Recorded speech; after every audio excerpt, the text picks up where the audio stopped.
Hi everyone and welcome. I'm Gabrielle Martin, Tēnā koutou. It's a pleasure to have you with us for another episode of Open Your Eyes to the Universe. If you're joining our program for the first time, let me tell you just a little bit about what we do here. Universe is a series of contemporary talks, conversations, open-eyed meditations and interviews with people who inspire and uplift others simply by sharing their wisdom, their insights and experiences, and in doing so, co-create a better world. As we begin, the Universe team would like to acknowledge Aboriginal and Torres Strait Islander peoples as the traditional custodians of the land upon which we meet. So together we pay our respects to the elders of the past, the present and the future, and acknowledge their spiritual connection to country. And we also acknowledge and respect the wise elder within us all and the collective wisdom of all of those here this evening. Tonight on Universe, we're in the company of two Australian men exploring the art of listening. Now, does that sound like an oxymoron to you? Is listening truly a gendered art that women do more so better than men or not? Well, that's just one of the topics we're going to be exploring tonight with our two special guests, Alex Pertot, a retired counsellor and trainer, and Joseph Jarczewski, a multi-talented tradie. The quality of our listening can make a profound difference in any conversation. And I heard it mentioned recently, and I think this won't surprise you, that when people are assessing the realness or the authenticity of what someone is saying, their opinion is formed on 55% of the speaker's facial expressions, 38% on the tone of their voice, and only 7% on their words. So there's a lot more to listening than hearing words. Deep sacred listening is an art and a spiritual practice. It has the capacity to transform our relationships. It nurtures our inner voice and it inspires our spiritual growth. I'm mindful of Kay Lindhall, who's a certified listening professional and the founder of the Listening Centre. And she speaks of sacred listening, the art of becoming a listening presence, someone who can truly hear what the other is saying. To become that presence takes practice, not only to listen to others, but also to listen to ourselves and to listen to the divine. So Alex and Joseph will be exploring deep listening as a sacred art and a spiritual practice, and how they use this practice in their everyday lives. As always, viewers, we really welcome your participation and your questions. Thanks to those who've sent them in already. We've got them. If you'd like to ask a question as we move along, just pop it into the chat box and we'll get it that way. So Alex and Joseph, it's a pleasure to have you both with us tonight. Thanks for taking some time out on this chilly winter's night to join us. A very warm welcome to you both. So thank you, Gabrielle. Hello there, yes. and thank you. Thank you. Nice to see you both. Lovely. And I can see the beautiful red warmth of your background.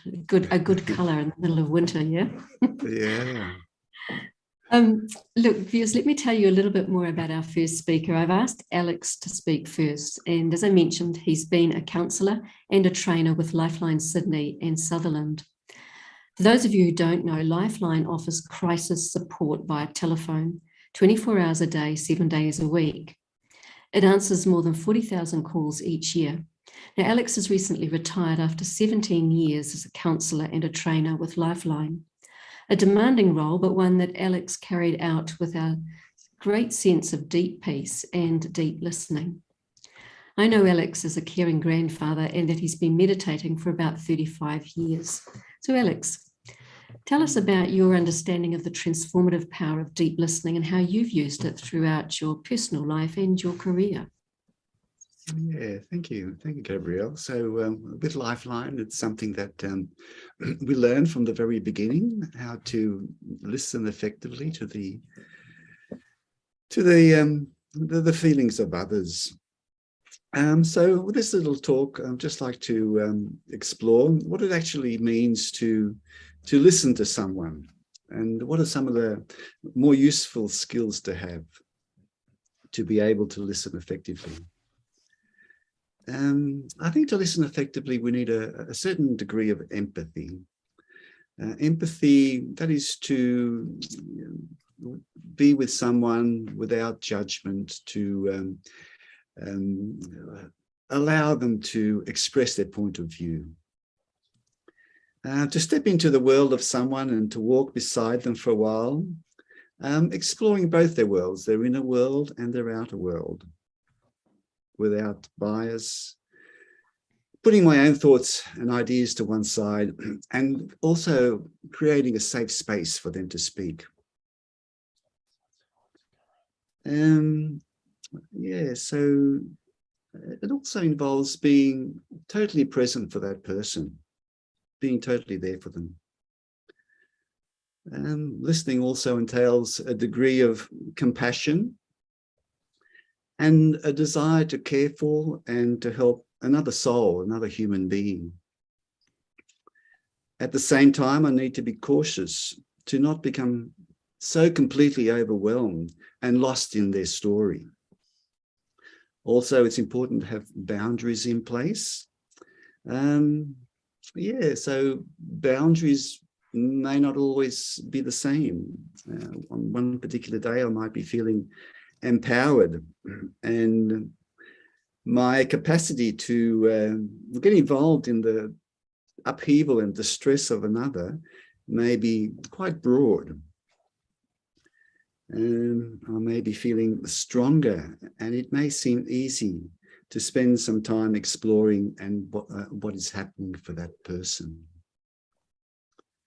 However, on other days, I might be feeling a bit more vulnerable.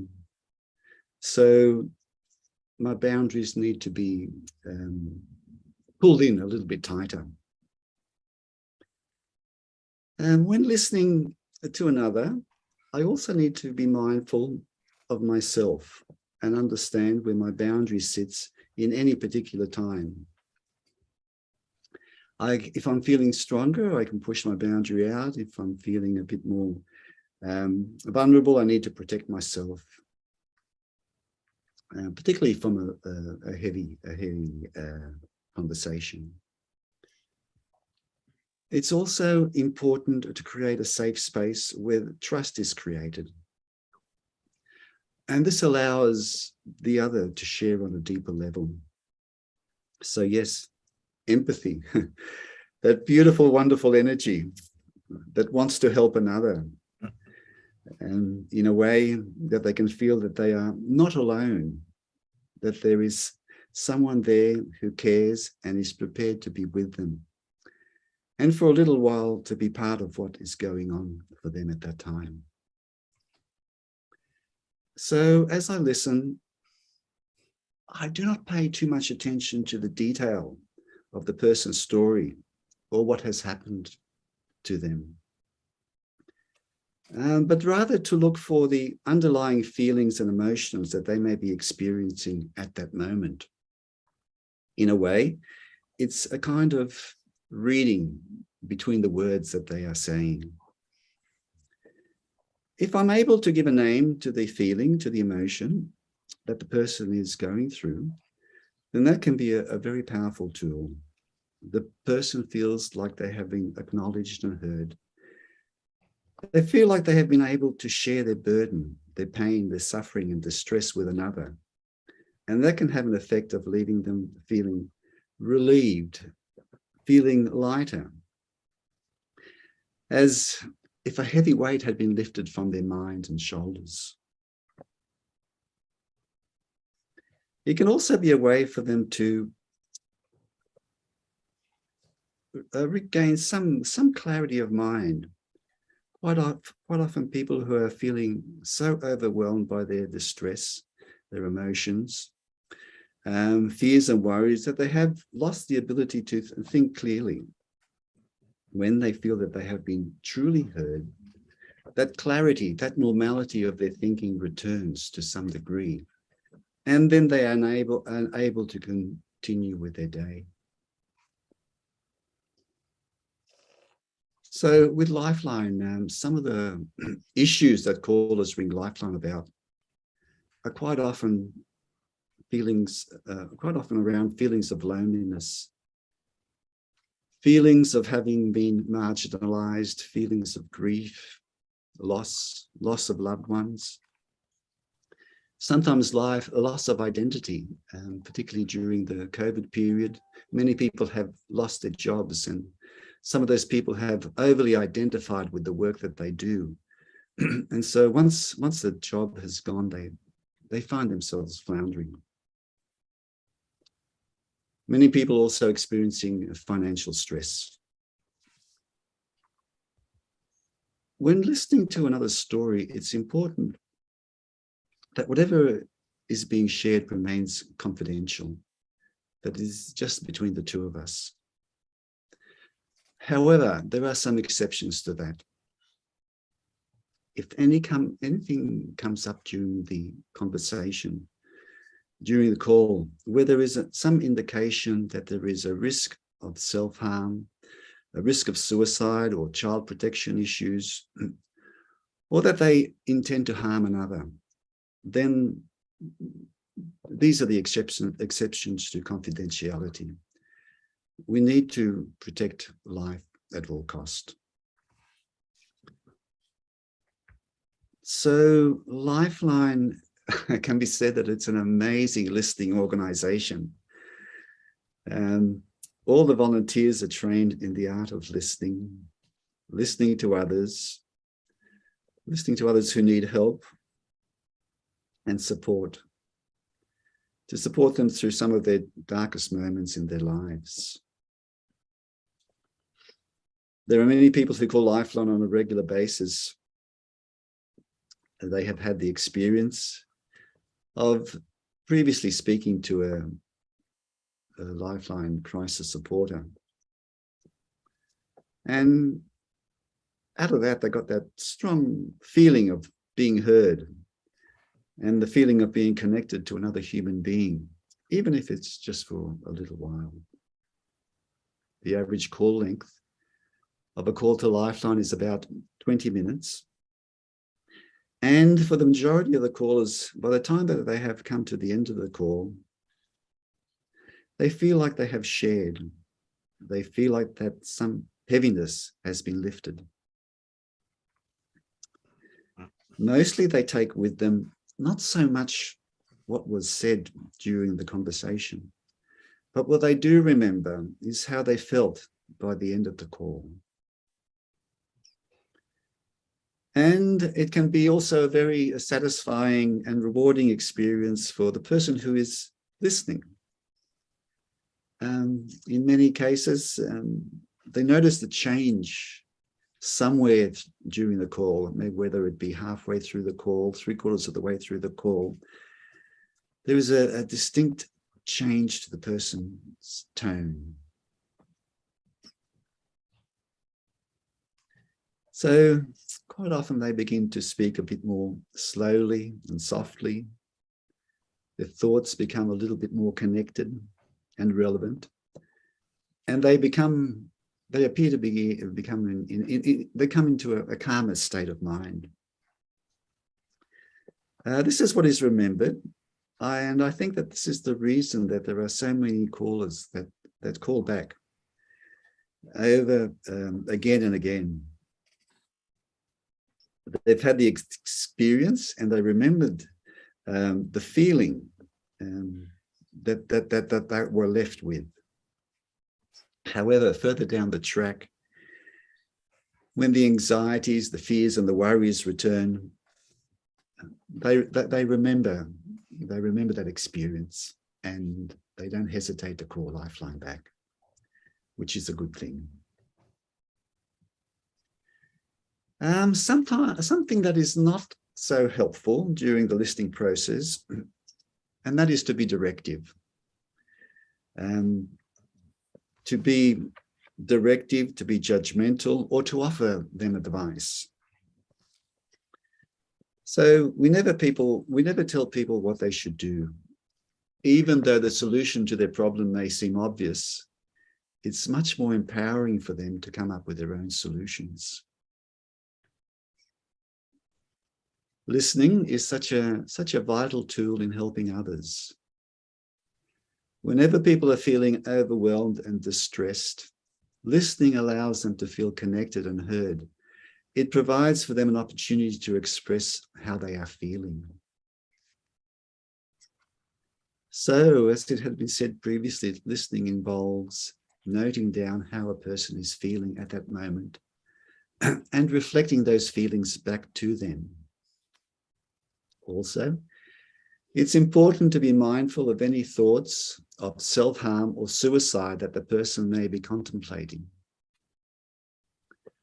When someone says something like, I just can't go on anymore, I just can't keep this up, that is a great opening to just ask them directly, firsthand, are you having thoughts of ending your life? Quite often the person will tell you straight out, yes, I've come to such a point in my life where suicide has been on my mind quite a bit.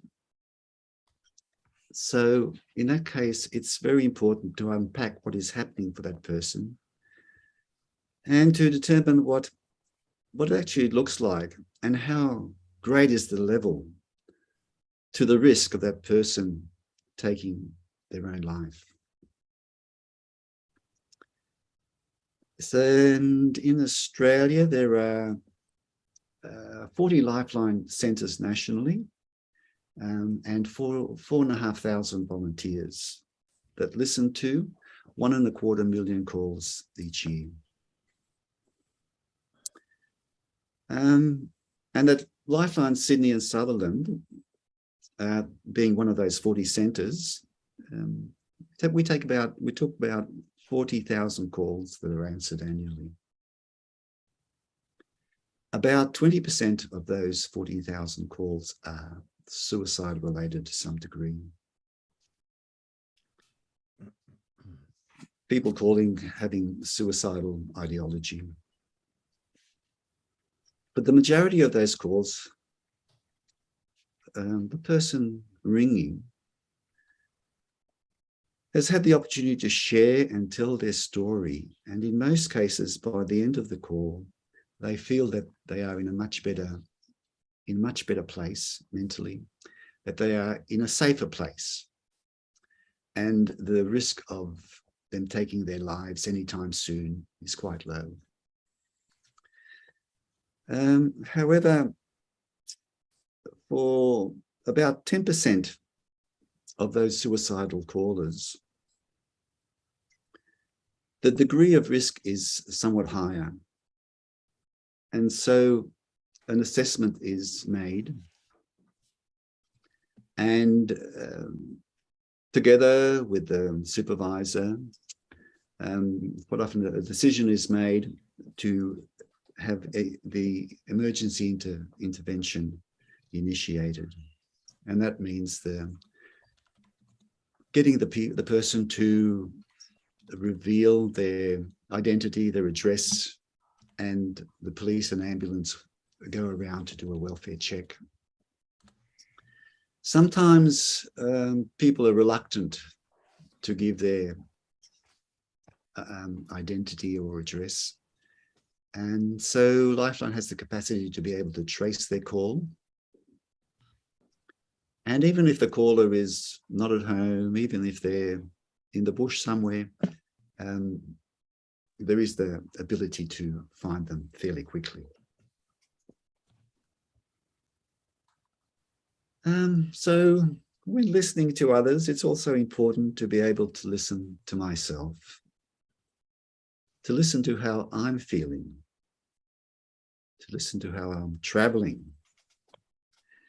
Has my mood changed? Have I been affected by what has been revealed to me during the conversation? It's so important to have that awareness that I have, if I have been affected by a call in some way. As mentioned earlier, boundaries are an effective tool in terms of self-protection and self-care. And by having a connection with the divine in the background, definitely that calmness, that peace spreads to the other person and helps them to feel that it's a safe environment in which they can share their story. After the conversation has ended, I need to have the capacity to let go of that caller, to let go of any of the residue emotions that I had experienced during the call. So in most cases, during an interaction, I will not know what has happened to the caller, particularly those suicidal callers where an emergency intervention had been initiated. So having that ability to let go is a good skill to have. And also have the self-awareness that if I had been triggered, if something had shifted for me, if I had been so affected by listening to someone's story, then I need to put in place a means to look after myself, to practice self-care. This can be done in a variety of ways. Meditation is a very, very useful tool, very helpful. Also at Lifeline, there is the opportunity to debrief with supervisors. And if the case is more severe, then a session with a psychologist can be helpful. So I think we've come to the end of the 15 minutes. Alex, that was fantastic. Alex, thank you so much. I was just enjoying the way that you were kind of taking us through your career as and the key learnings that you've had as a counsellor and trainer in Lifeline. And some of the things I was particularly appreciating was, the key messages that I took on was this whole lovely aspect of empathy that you talked about, a beautiful, wonderful energy where I want to help another person. I don't think I've ever heard empathy being described that way. So that was a lovely expression. And I could really sense in you that capacity to create a safe space and being totally present for the person, so that you can be very compassionately present. And another thing that I was appreciating, Alex, was this whole aspect of not getting lost in their story. In fact, you actually said, don't listen to the details. But not to get lost in another person's story, but to have your boundaries in place. And I love the way that you acknowledged that, your own energy changes from day to day and adjusting your boundary accordingly. A great tip there in terms of listening. You brought in that really important aspect of confidentiality. I think that's so, one of the key things to any type of listening, but also sacred listening. And when it is really appropriate that you may not retain or maintain that confidentiality, and you're very specific about those particular parts. And then that aspect of not helping or not being helpful. What's not helpful in the listening process, rather, are things like, a judgmental nature, being critical, being directive, finding a solution for the other person, but just to step out of that space and allowing the other person their own space to process and come to understand what it is that they need to do, and when they need to do it.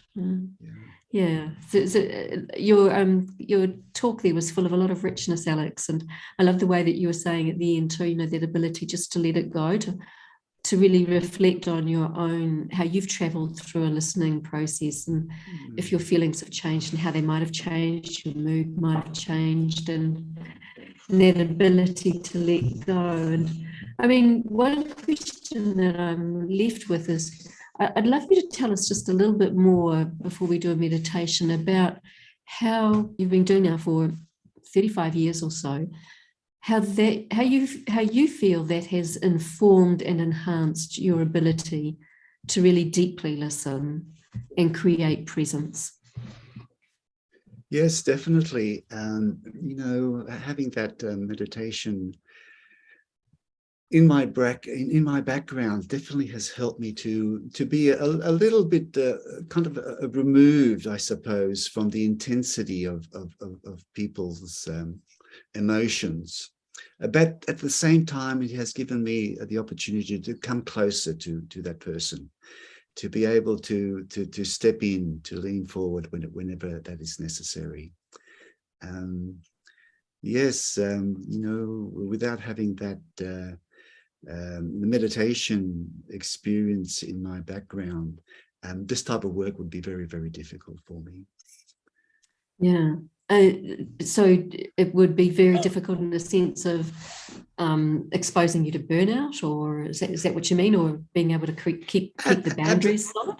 Absolutely, but also having that desire to be helpful, to be there for someone. I think without the meditation, that energy would not be there so much. It's lovely.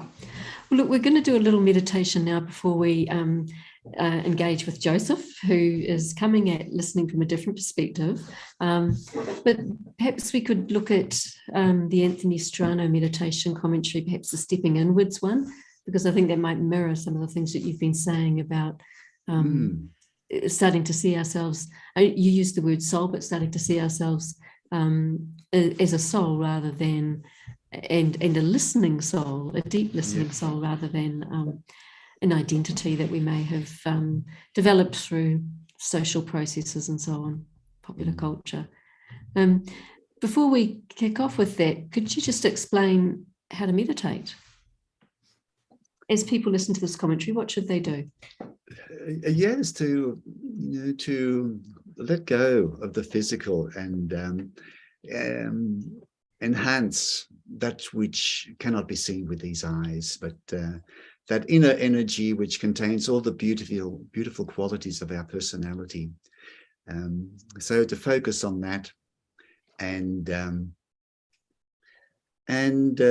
yes, to realize that I am that life is more than just this body. That life is a powerful spiritual energy in which the mind and the intellect reside, and the thinking power, to be able to think, dwells inside the spirit. Okay. And of course, to recognize the Supreme Spirit and move our thoughts towards Him. Lovely. Thank you. So we'll have this commentary now.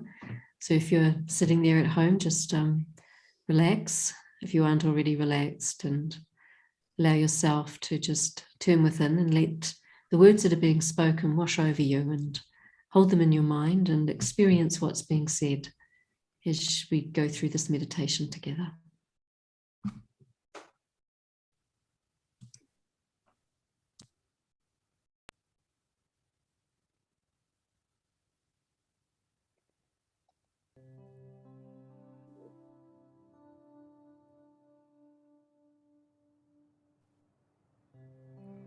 I relax. I relax my body completely. And gently, very gently, I step into silence. I step inside myself. And in this silence, I disconnect from the things around me. I relax. I am still. And for the next 10 minutes, I will remain inside myself. I will remain in this silence,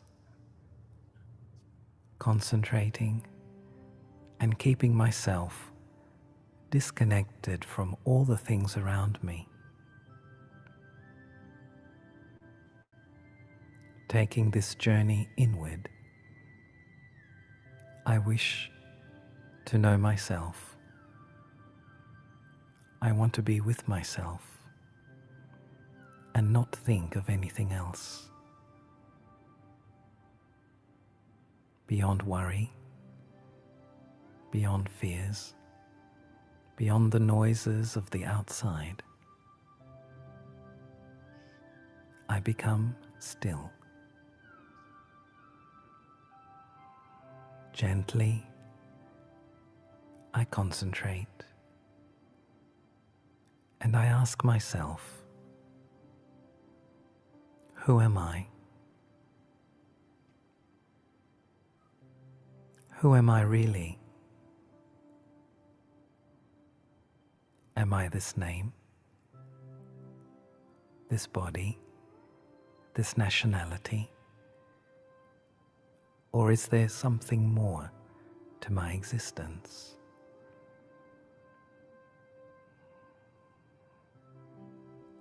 In the silence, I focus my mind and concentrate on the center of my forehead. And as I focus, I visualize a point of light, a point of eternal energy.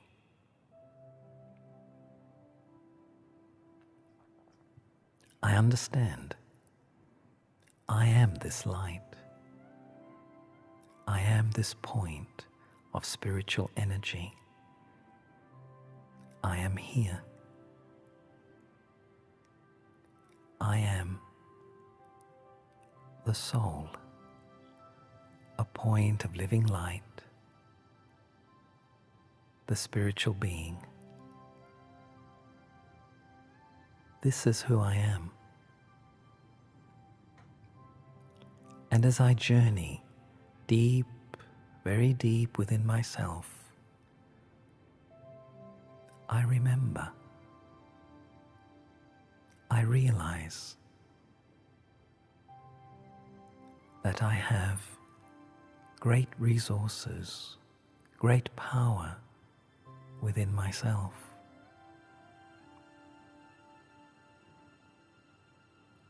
I am a soul, and inside me lies all my experiences, my identity,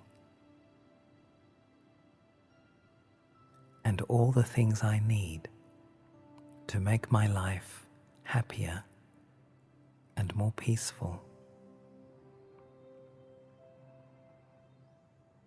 Who am I?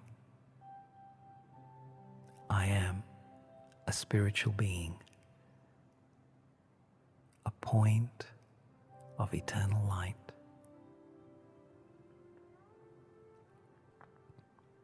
I let these thoughts penetrate my mind. I concentrate on these thoughts completely. I am a soul. I am immortal energy. I am peace. Peace is my original strength. Within myself, I visualize a pool of energy. This energy is the energy of peace. I go deeper and deeper within my peace. I remain in this experience. I remain within this consciousness. My original and deepest quality is of peace. Peace is my original nature. Peace is my original strength. And the deeper I go into myself, the deeper I go into my original peace. I am no longer distracted by all the things outside me.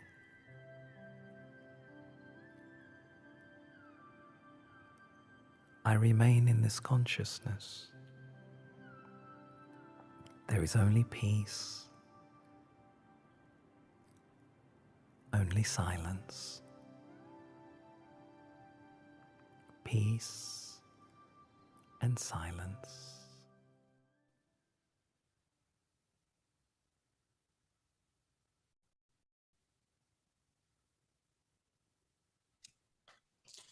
Alex, thank you so much for sharing your intentional capacity. And I'd like to now check in with Joseph, our second speaker. He's going to take up this aspect of deep listening, not so much professionally, although I'm sure listening has been part of his professional journey, but more from a personal point of view, a personal dimension around listening and what it's meant for him. And Joseph and Alex belong to the same men's group, and Joseph has been meditating since 1990 and has come to really appreciate the value of listening to himself, to the divine, to others, and the world at large. Joseph has a diverse background, and it is very diverse, in community services and construction. So probably quite often think of those as being very different career paths, community services and construction. He's also worked in education, music, retail, theatre, and is currently a handyman. So a huge amount of flexibility there. And listening has contributed to developing a flexible and adaptable mindset. This is what Joseph considers to be really important. That his listening skills has contributed for him to be able to develop a flexible and a very adaptable mindset. And he maintains that being aware of the needs of the present has required listening more deeply to himself, to others, and to the divine, and to the world around him. He considers that when he is in the listening zone, that his capacity to work more effectively with others and contribute to a conducive work environment increases. And of course, meditation is an integral part of being able to listen and respond. So Joseph's going to share with us his story on listening. So welcome, Joseph. Lovely to have you with us. Tell us about your journey of listening. Thank you very much. Thank you. First, thanks very much, Alex, because I was very much reminded of the short time that I was working, or not working. I was working actually as a volunteer for Lifeline, and I really came to appreciate very much what Alex was saying, how he concisely and thoroughly surmised what makes a really good listener. And I guess, listening is a real art, and I think it's very humbling, I think, to be in the presence of so many components that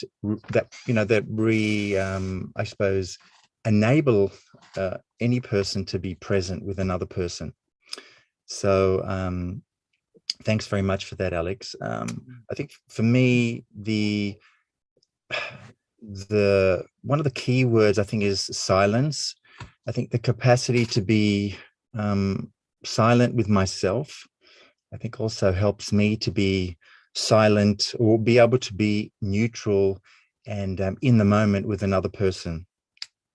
I suppose the starting place, of course, yes, is with the self, because if I can't listen to myself, then it becomes, I think, a little bit harder to listen to others. And I'm sure we've all been in situations where you may have witnessed two people having a conversation and both have the need to be listened to, but neither is perhaps as aware that the other person really needs to be listened to, and is, they may not just have that capacity at the moment to recognize that I have to shelve my, I guess, my needs for the moment to be able to listen to the other person.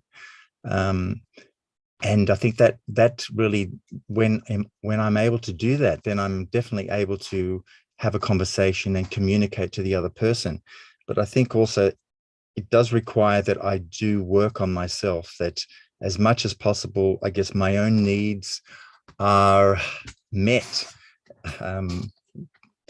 before I'm able to interact with others. Now, of course, in the real world, maybe it doesn't always happen like that. But I think for me, that's where meditation is a wonderful opportunity to deeply listen to myself. And I guess I can do that.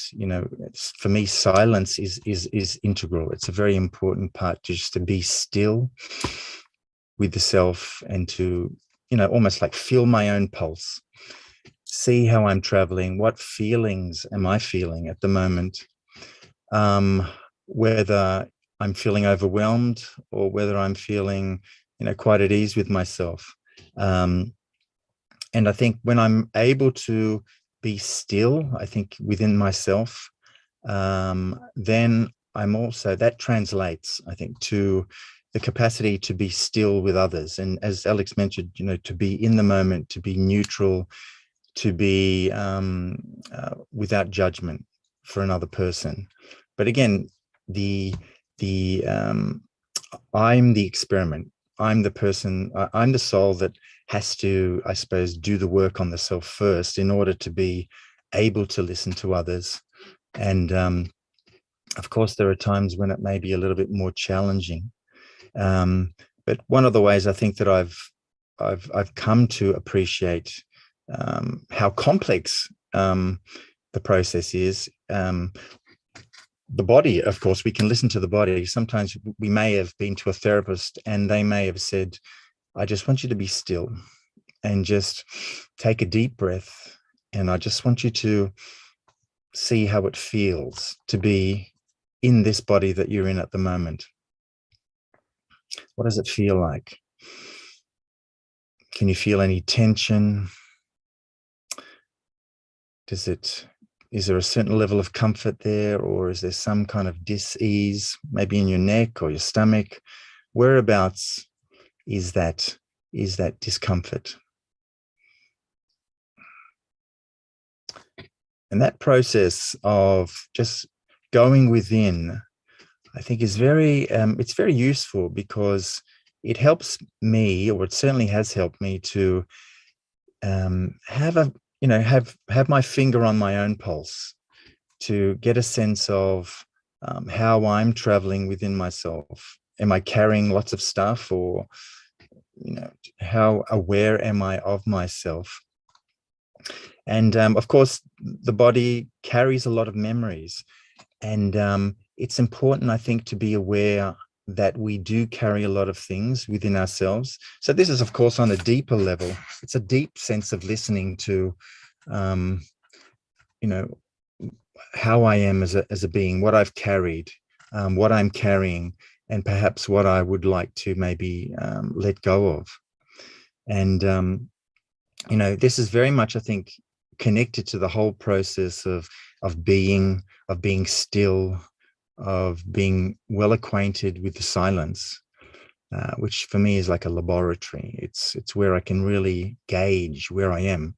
It's a mirror, and it's a very humbling process of, I think, sharpening my sense of being honest with myself. Where am I? And I think, what I've learned working with so many different people is that, people are complex.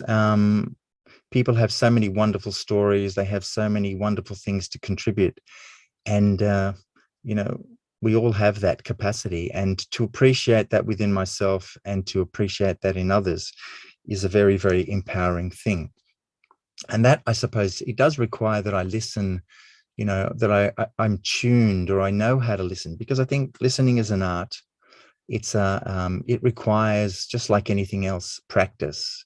There may be times when my emotions might be running away, and my capacity to listen at that moment is quite minimal. So, if I do have a sense that, there's a lot that I need to deal with, then, if I make effort to deal with those things, sometimes it's necessary to see someone who can help me if I don't have the language or the skills to deal with it on my own. Then I'm able to be more present to myself, of course, and to others. And the process, yeah, is heightened, of course. Well, I've found definitely through the process of meditation. It also just sort of reminds me, there was a period of my life where I lost my job about 6 times in 6 years. So it was just the industry that I was in wasn't particularly not reliable, but it was quite it was quite unreliable. There were so many things happening, and it was difficult to get a sense of, I suppose, stability in terms of work, And I really drew upon the fact that I needed to be present. I needed to be not overwhelmed by what was happening within me, especially when I found out that I'd lost my job. And I needed to get another one because I was in the process of paying off quite a hefty debt. So it really helped me to be present and just to recognize, I think, part of the listening for me was to recognize what was going on and have the capacity through meditation to just not judge it, but just be aware of it and make time to deal with it. Because it's a very important thing that for that my inner well-being and my inner peace, to be able to sit with myself and to feel comfortable with whatever's going on. It's a crucial thing. That's what I've really come to appreciate that. And then my capacity to respond is heightened as opposed to being in the seat where I'm reacting all the time. And of course it's quite difficult to be in the world, as challenging as it is, when I'm reacting and when I'm at the mercy of my emotions and my feelings, then it's as though I'm not integrated. So the process of listening is to be deeply, I think, integrated, to acknowledge and to embrace every part of my being, because they are expressions of who I am, the different facets of who I am. So I guess for me, the process of meditation has been a journey into being more fully aware of myself, and then making efforts, to integrate, to acknowledge, and to learn to love all those parts of myself, which perhaps at times I have found difficult to. And I think also, it's like listening creates an antenna. So I can listen to myself, I can listen to others, I can listen to the world at large, because everything happens in a context. Everything happens, nothing happens in an island state. And so in the midst of all the things that may be going on for myself or other people, there are things happening outside of ourselves, which is like another layer. It's as though, when you see an optometrist, there are so many different lenses that we can look at the world through, and in fact listen through as well. So it can be quite complex and quite challenging at times to come to terms with everything that's happening externally as well as internally. And so, I really do appreciate the times in my life where I've really needed to be listened to, because it's had a profound impact. And I think perhaps we've had that experience in our life where maybe we haven't grown up being listened to, and if someone does listen to us, either in a counseling or a psychological space, or we meet somebody who is able to listen to us, it can really create an impact. And I think that impact for me was about being acknowledged and being valued. And I think that's what happens when we are children. When we're listened to, we learn to value who we are, We learn to recognize that our, being in the world, we're going to experience many different emotions, and we start, I think, to feel more at ease. We develop a capacity to deal with how we respond, or maybe how we react to things. And that, I think, has helped me to, appreciate that.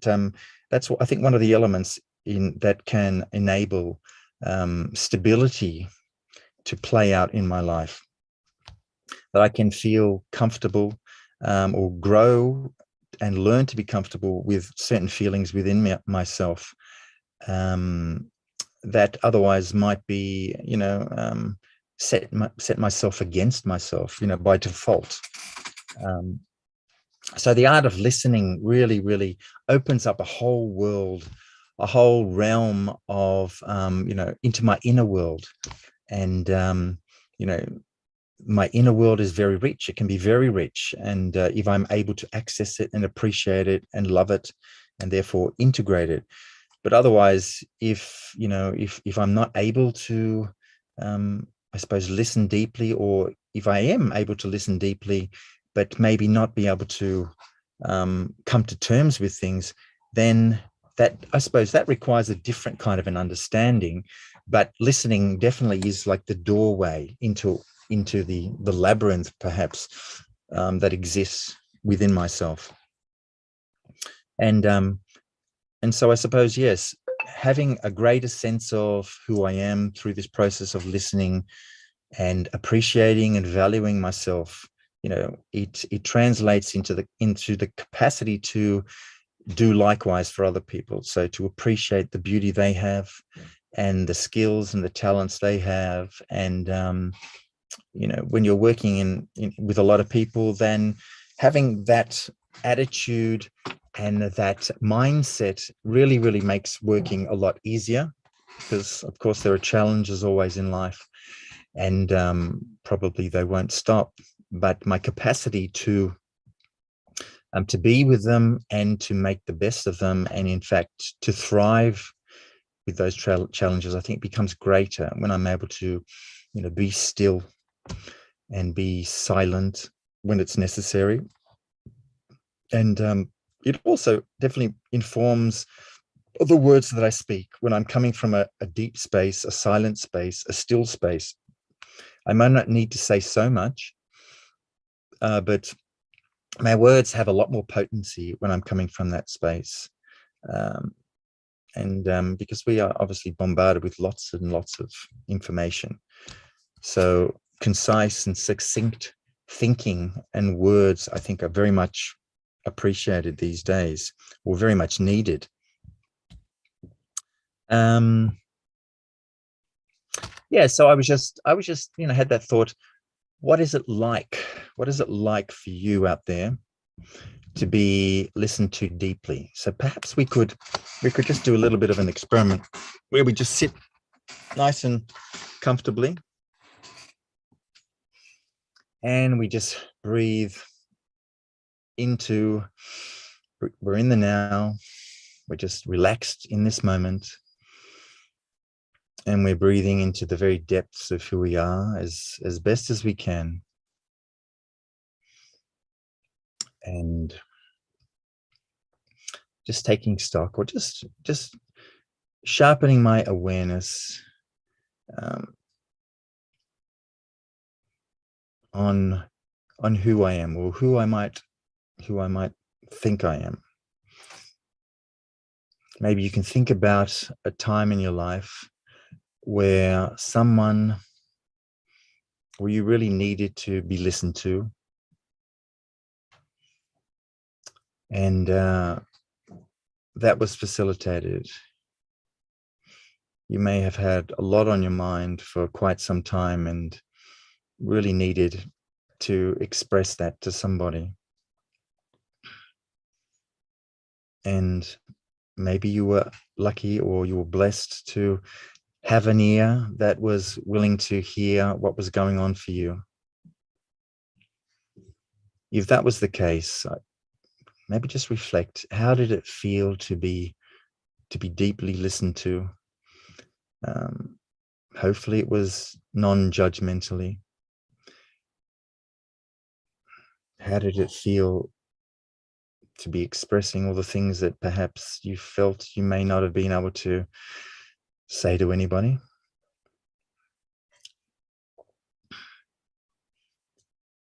How did it feel afterwards, after you had been able to share with somebody else, you know, a part of yourself that perhaps you very rarely share?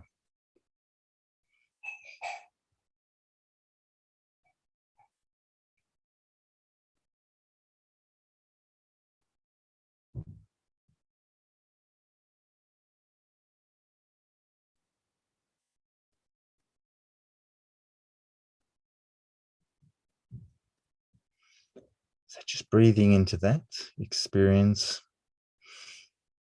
all those memories, all those recollections. But in the process, you know, maybe that hasn't been your experience.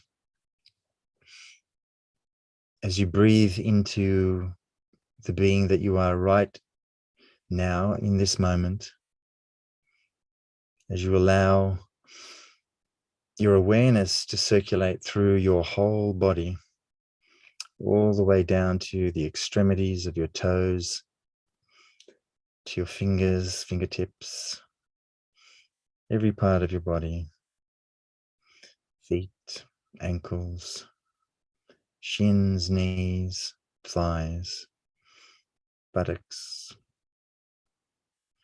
stomach, solar plexus, ribs, shoulders, upper arms, elbows, forearms, wrists, hands, shoulders, throat,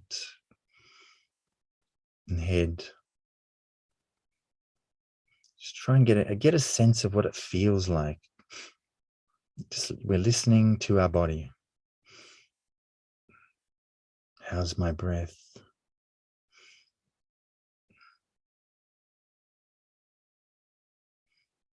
Do I feel any tension, or do I feel quite relaxed, or perhaps a bit of both?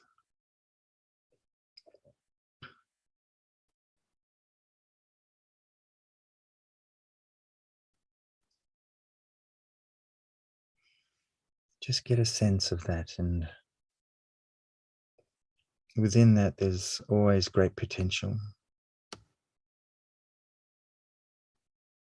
If things perhaps are a little tight or locked,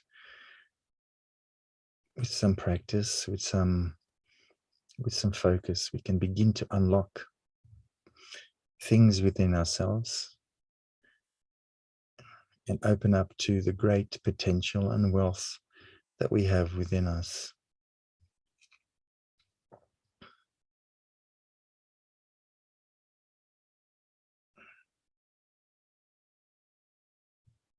And have that thought that I am worthy of being listened to. I am valuable. I have many gifts, many riches to share and to learn from. So I'm just cultivating a very, very rich and receptive space to be in, whereby I'm open to all the signals, all the feelings and emotions that are within me that may need to come out. And my value and my worth are unwavering. No matter what I'm feeling, what I'm sensing, what I'm picking up through this body listening, it doesn't make me any less a being.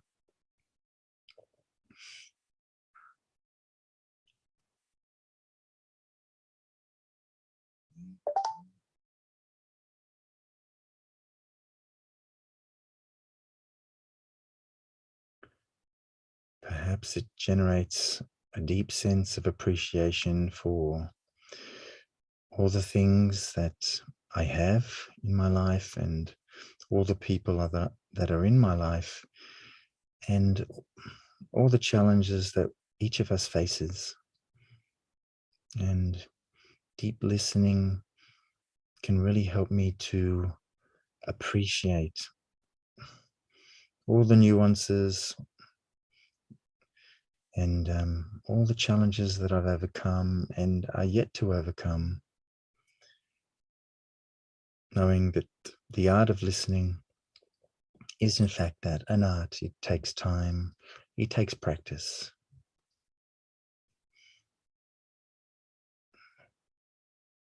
It takes a deep sense of love and trust in my own process.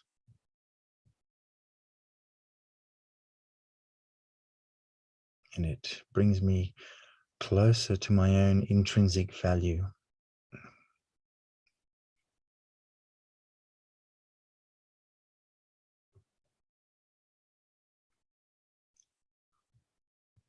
So we can slowly bring ourselves back into this now space. Just carrying with us that sense of ourselves, that capacity we have within us to listen and appreciate and ultimately integrate the very, the many movements and facets of who we are.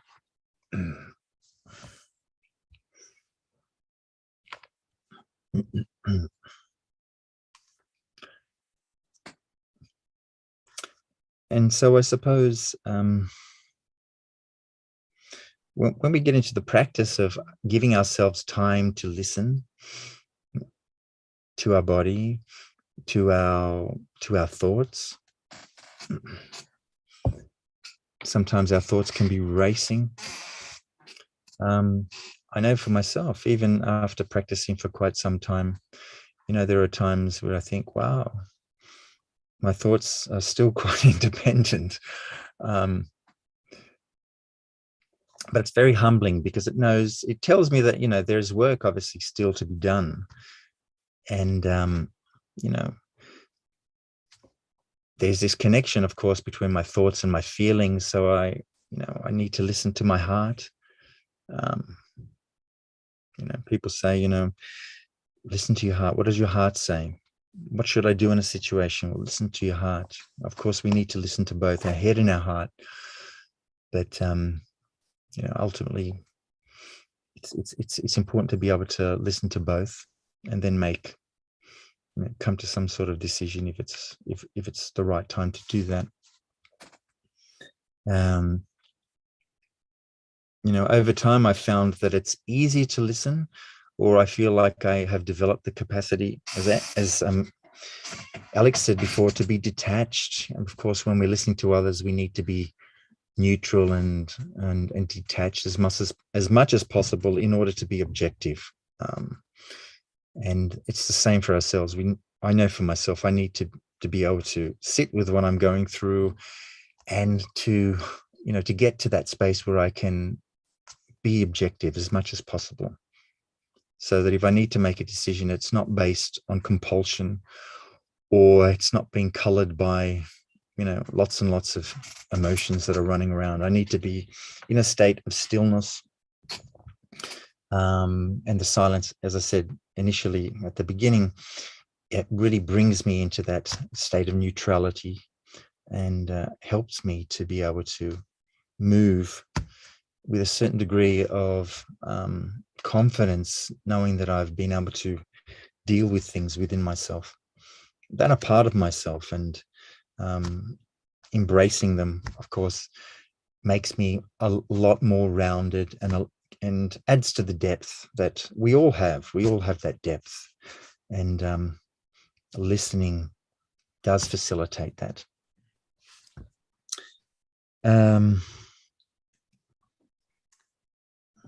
Joseph, there's a question that's come in here that I think it would be great to have a response from you on it. Given that you've just sort of taken us on a beautiful journey of that inward travel, you know, to really start to listen deeply to ourselves and acknowledge our feelings and our thought processes as well. And there's something that's come in that I'd like to just put to you and in this particular moment. And they're saying, can you share a time in your life when you were not listened to and the impact it had on you and how you managed that? I guess they're just looking to, and it's connected to your the little kind of commentary that you gave us there, or the exercise, as you called it, to ask us to do. So I thought I'd just pitch that to you now. Yeah, that's a really good a good question. I mean, I learned, I wasn't, I suppose, I grew up in a kind of an emotionally deprived kind of environment, and so I didn't have that natural capacity to listen to myself. I had to, I mean, I always struggled with my feelings and my emotions. And I had to learn. I mean, I recognized that I didn't really have the skills to deal with that. So many times in my life, I felt like things happened and I kind of felt that something wasn't right, but I felt I wasn't, the words never seemed to come at the right time. And I know that that was because I wasn't very fluid in that area. I was kind of disconnected, or I was out of sync. And it wasn't, I mean, I think in the bigger picture, it's no one's fault. You know, we're born into the family that that we're meant to be born into. And I think for me, that has been a lesson that I've needed to learn that. So, you know, many times in my life that where I felt kind of like, I think I grew up with the feeling of being alienated. And I understand that that was because my feelings were like a separate entity, and the rest of my life they were different. They were separate. You know, they weren't integrated. They weren't connected. So many times in my life, I did feel out of sorts, out of sync.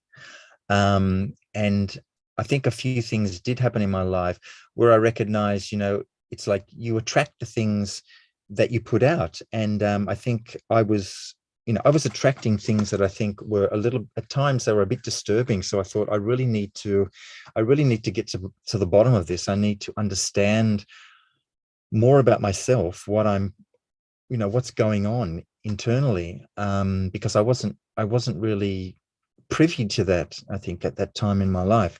So over many years, I did see, you know, where it was necessary, and it was quite necessary for a lot of the time, you know, I needed to see professional people to help me create a language, or create, the capacity to be with myself more comfortably, and to acknowledge what I was feeling and be able to sit with it, not project it. I mean, I didn't really have the tendency of projecting things on others. I don't think that strongly, but I've really come to appreciate I really need to be responsible for my feelings and my own life, and you know, have a grasp on what's happening, so that I don't get into the habit of projecting it and, you know, putting it on another person who has nothing to do with what's going on up here or in here. So I can't think of one situation, but there were many actually as I was growing up, you know, and probably a few that were very difficult. And I thought, yes, I need to go and see somebody so that I can start to develop a language and a way of being my own friend. You know? Yeah.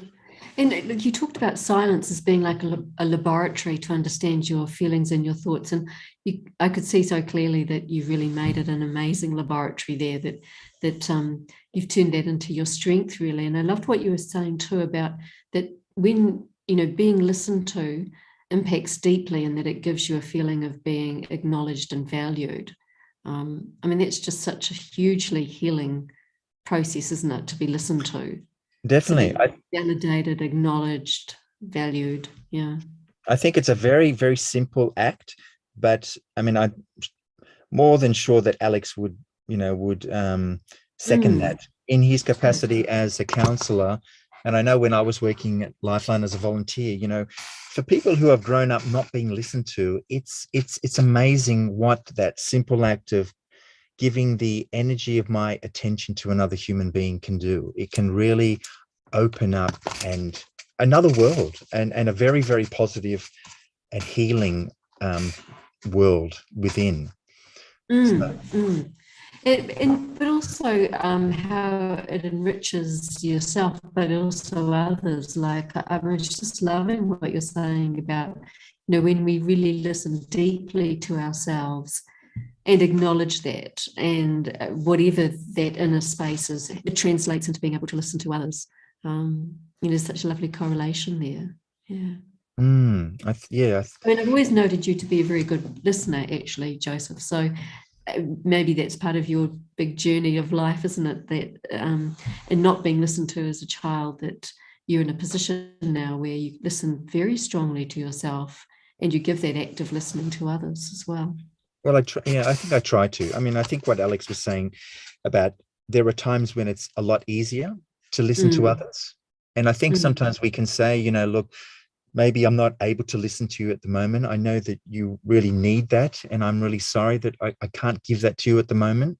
Maybe if I've got a little bit of, if I'm able to, I will. But I think that's being realistic, because otherwise we can become listening machines. And the aim, of course, is not to make others dependent on us. The aim, of course, is to enable that capacity within ourselves so that we can listen to ourselves, and I think that's very important. Yeah, let's bring Alex back in here, not so much as a counsellor, but just as a listening person. Alex, one of the things that's come in is another question that says, how would breath awareness enhance listening? What do you note happens with your breath when you are in that state of being very present and listening? Yes, I think I don't know too much about it, but I think it does enhance the relaxing qualities. And when we're in a relaxed state of mind, then our senses become more attuned, more amplified, and we can hear things that perhaps when we're not so relaxed, that we wouldn't have heard otherwise. Meditation often begins with breath awareness, so doesn't it? It's any kind of inner process. You often really focus on your breath first, or you note, if you're not focusing on it, you note that your breath is slowing down, your breathing's becoming more relaxed, and your thoughts slow down. Yes, I was very much aware of my breathing just after my heart operation. Having that shortness of breath, I really appreciated to have that capacity to fill oneself with breath. It just makes such a difference. It just when I wasn't able to breathe well, I just felt an emptiness inside, or a neediness for air. Yeah.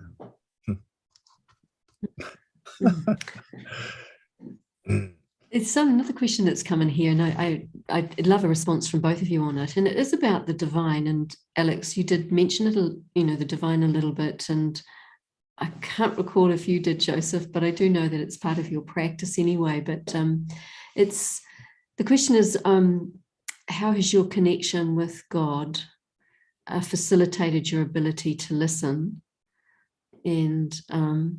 And what role does God play in your ability to listen? And then there's a second question, and that is, how do you feel the presence of the divine and know that one's listening to you? It's just really about that other aspect of listening, isn't it? The listening to the self, listening to others, and we've spoken quite a bit about this one, but that aspect of listening to the divine and knowing that you're being listened to by that one, and how you connect to make that happen. Yeah, so when I sense the presence of the divine, I just feel this kind of a warmth, an empowerment that comes over me. And it also seems like a time when magical things can happen. Very little thing out of the ordinary things become real and true. And for others, I just have that feeling for others that, that everyone is a child of the divine, and they deserve the respect and the love, all the respect and love that I can give them. What about you, Alex? How's it played out for you? How do you know that the divine's listening to you when you're in your silence laboratory? Oh, yeah, Joseph. Yeah. Sorry, yes. Joseph. I'm looking at you. I'm looking at you, Joseph, and I'm saying Alex. Sorry about that.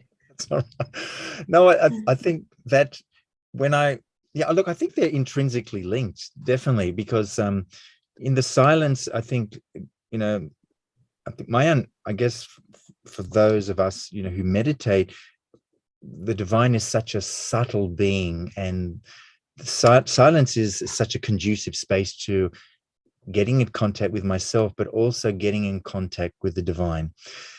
And I feel like I'm, able to have that conversation, or, if there are things that are bothering me or things that I'm stuck on, I'm caught up in, then I've really find it useful. It's so simple just to say, look, I just hand this over. I can't, I'm not getting anywhere with it, so it's like inviting the divine into my heart and into my mind through, I suppose, acknowledging at that moment my limitations. But yes, as Alex said, there's that warmth, and I feel like something has shifted on a subtle level when I am able to just let it go. But it has to come from my heart, and I think when that happens, it's a beautiful thing, because it opens up a different kind of vibration, a different energy, and then I know, okay, it's going to be okay. I don't necessarily have to know how it's going to play out, and I don't.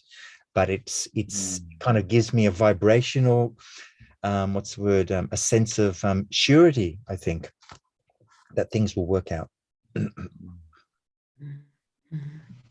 So some of those key aspects then around listening are things like silence playing a key role, being very present and feeling a presence, and that turning inwards, isn't it? And then it opens up a lot of other beautiful qualities that are there within ourselves: empathy, compassion, that ability to look at what's in there in a completely non-judgmental way, and the great critic not there at all, completely absent, and it allows us to flourish internally, and then of course to share that with others. So an incredible art, isn't it? And historically, men don't have a good track record for listening.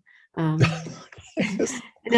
this is a question that's come in: is listening a gendered art? And perhaps that's a very deep question in a way, because it's also saying what practices help us to listen better. So I mean, that's a deep question in the sense of understanding the soul to start with, but there is some social forces at play that play out where, some of us get opportunities to do more, and others get opportunities to observe more, or listen more. And that does impact in the way that we perceive ourselves. So, and you are two men who have really developed that art of listening. So was it natural to you? Did you really have to learn it? What practices have you employed, and do you continue to employ to really practice listening and make that, I guess, part of your innate being?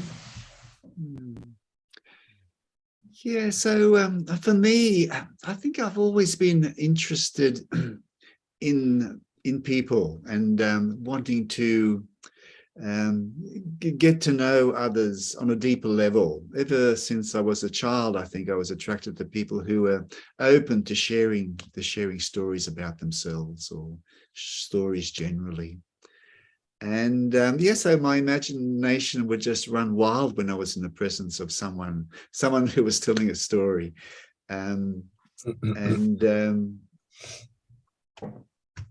also from a very early age, I've often thought about the mind and the suffering of how the mind, or how the soul suffers, and how best to alleviate that, what to do to make it easier for people to live a reasonably peaceful and happy life. So that's been with me pretty much all my life, I think. Yeah, thanks, Alex. What about you, Joseph? I think I grew up very mindful that people maybe weren't listening as well. They weren't kind of communicating. I think being able to communicate listening is integral to communicating. And I think I was really acutely aware that probably because I felt like I wasn't being listened to, I really made it a point to listen to others, because I think I got a lot out of listening to others. I thought there's a lot going on. I came to understand so much by listening to other people that, so sometimes in quiet moments, people might confide in you, and they were giving almost like really rich information about themselves. And that somehow informed my way of interacting with others, thinking that there's always another aspect. We're getting, like the public face, but the private face is providing a lot of rich information, which kind of changes everything in one sense. I need to know more about other human beings in order to be able to interact with them in a more respectful and a loving way. And I think I relate to what Alex was saying. People have got a lot of stories, a lot of richness, but sometimes it may not translate for one reason or the other. But the more I know about somebody, I think, then I'm able to be, I don't know, I can appreciate them a lot more, because, people have been through amazing things. They've struggled on many different levels sometimes. And so each of us is like, so deep. We have this capacity, and I think it helped me just to really appreciate that aspect of humanity, and try and carry it with me into my interactions as much as possible. Yeah, that's great. Look, we're getting close to having to finish. I've got two questions, and they're kind of more technical sorts of questions, but I want to ask them because our viewers really want a response. One is, there's two, I'll read them both. How can one train as a Lifeline counsellor? So that's a fairly technical one, perhaps, Alex, for Alex. And another one is, what sort of professional people did you find the most helpful? And I think that's probably pitched to you, Joseph. Yeah, so to become a Lifeline telephone, they're called crisis supporters these days. They used to be called counsellors a long time ago. But so the best way is to go online, and quite often there is a lot of information about Lifeline online, and the centre that is closest to you would be the best one for you to apply to. Quite often there is an application form online, and you can fill that out. Most centres run training sessions twice a year, usually end of January, early February, and end of June, early July.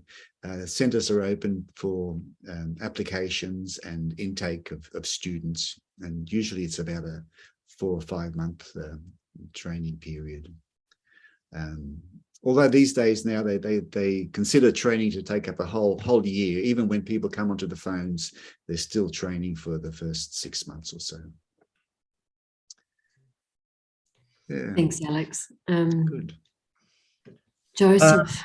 Yeah, well, I spent about 16 years in education, so obviously that's a very communicative environment. So I learned a lot. I learned a lot about I suppose dynamics. I think not talking too much. So of course that entails trying to elicit things from students, and yeah, I think that whole arena helped me to sharpen things, but definitely receiving professional counseling and all that really helped me a lot, because I felt really, really listened to, I think, for the first time in my life. Well, not the first time, but it really sort of had a very strong impact on me. So yeah, that those counselors and psychologists and so on.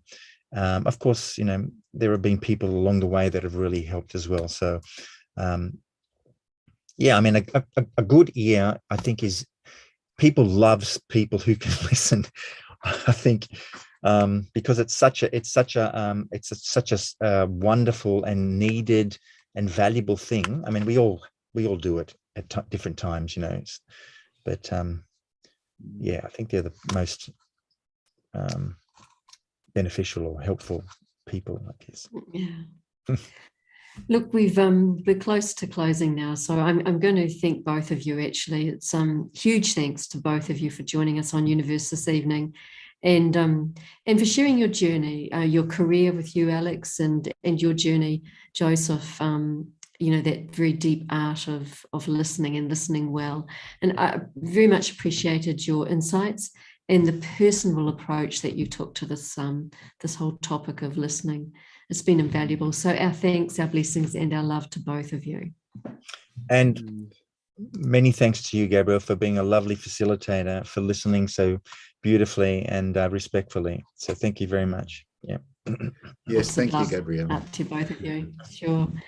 Look, viewers, you might like to browse our online bookshop, Eternity Inc., which has a full online range of books on self-empowerment, listening, by the way, and spirituality, always at not-for-profit prices. And if you'd like to subscribe to Open Your Eyes to the Universe to receive monthly updates, then please email us at special.events@au.brahmakumaris.org. And finally, I'd like to tell you about our next episode of Open Your Eyes to the Universe. We'll be joined by Canadian-based Eric Larest, a journalist and a filmmaker, and his topic is inclusion and diversity. Both big words at the moment. They're big words in 2021 and 2022, inclusion and diversity. And Eric joins us on Youniverse on Saturday, the 27th of August at 6 p.m. AEST.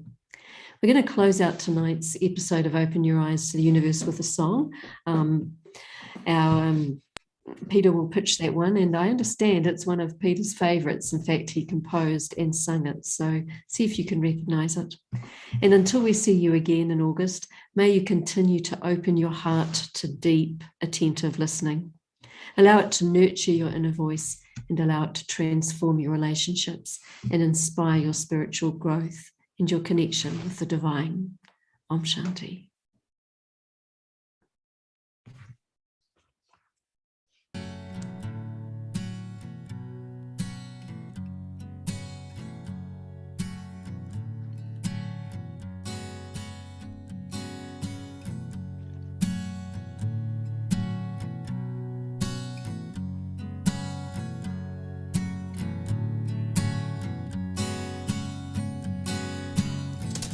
Walking along the rocks,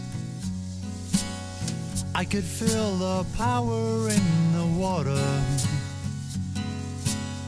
There was something about it that sent shivers down my spine.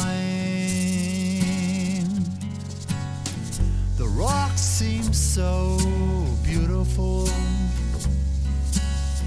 like giant tiles formed in art. I watched and thought of a dream I'd had, and the ocean danced on. All the time my love grew stronger. I heard your thought from far away.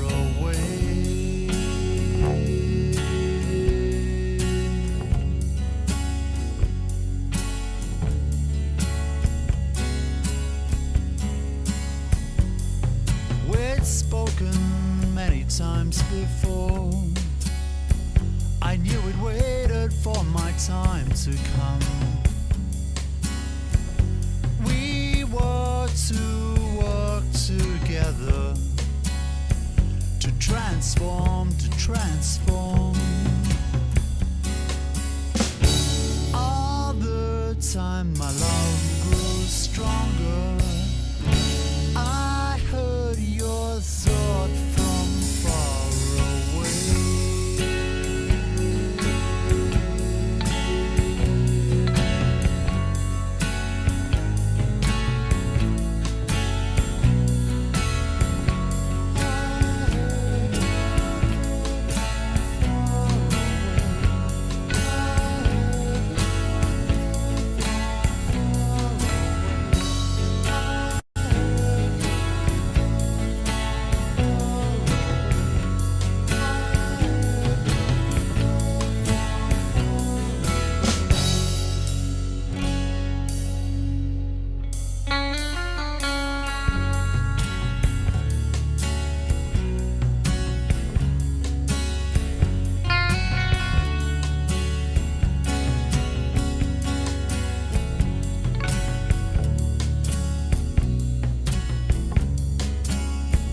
I could feel the power in your will.